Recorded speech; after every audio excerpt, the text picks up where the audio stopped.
Pas disa ditëve zhurmë, morin fund golgote e tokës së uzurpuar në Tetov, por jo në favor të komunës. Inspektorati komunal shkoi për të liruar hapësirat. Policia ja dha çelsat, palës që akuzohet për uzurpimin e tokës. Inspektorati komunal fajin ja hedh policisë. Sipas tyre, arsyetimet e uniformave blu se procesi është në fazë gjyqësore nuk mbanë. Policia, me sa e shohim ne, mbron anën e palës tjetër, që arsyetimi se është në proces gjyqësor, mirë po ne kemi vendime që ky objekt i takon komunës së Tetovës. Kjo i bie që policia i ndihmon uzurpatorit që të qëndrojë ende në objekt. Në të kundërtën, të gjitha vendimet janë që ky objekt i takon komunës së Tetovës. A u nxori ndonjë dokument pronari për pronësi ose kontratë ose? Nuk kanë asnjë farë kontrate, mirë po komuna e Tetovës i ka të gjitha vendimet që ky objekt është në emër të komunës së Tetovës. Sot, në vendngjarje, u paraqit edhe personi që pretendon se ka në pronësi tokën. Ai pretendon se ka të gjitha dokumentet e nevojshme për pronësinë. Ja sam тука 33 години. Ja sam го gradil objektот со дозвола на тогашното Министерство за образование и физичка култура. Иначе овој објект се води како старо стрелиште. Зашто старо стрелиште?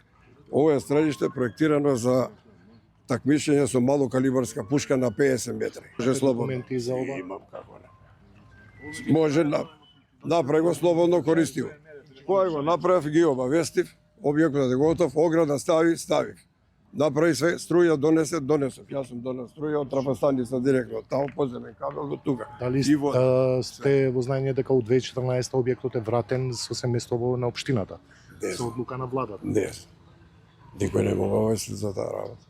Por, për objektin që pretendon se ka ndërtuar vetë, personi në fjalë, gjatë deklaratës së tij për Alsat, thotë se 26 apo 27 vite për shfrytëzimin e këtij objekti paguan qira një firme që nuk e din se cila është ajo. Никој не го обавести, ја до ден денеска плаќам. Unë sot e kësaj dite një firme i paguaj qira për 26-27 vite. Një firmë është që na merr qiran. Unë jam qiraxhi këtu. Erdhën në vitin 2004-2005, më duket ishte na thanë që duhet me ne të bëni marrëveshje, sepse ne kemi marrëveshje me komunën që të na paguani neve qira. Kam dokumente, unë nuk e lëshoj vendin. Në fund si do të thotë gjyqi, ashtu do veproj. Deri në përfundim të procesit gjyqësor, dyert të cilat i mbylli Inspektorati Komunal mbi dyshimet se toka është uzurpuar, sot u hapën dhe biznesi privat u kthye në funksion normal. Gjykata nuk ka vendosur masën e përkohshme që përderisa prona kontestohet të ngrihen aktivitetet komerciale apo mundësia e shitblerjes. Kreu i Tetovës Bilal Kasami, në ditën kur policia ngriti kallëzimet penale për uzurpim, akuzoi disa persona për grup të organizuar kriminal që, sipas tij, e kanë uzurpuar tokën në marrëveshje duke keq përdorur edhe detyrat e tyre.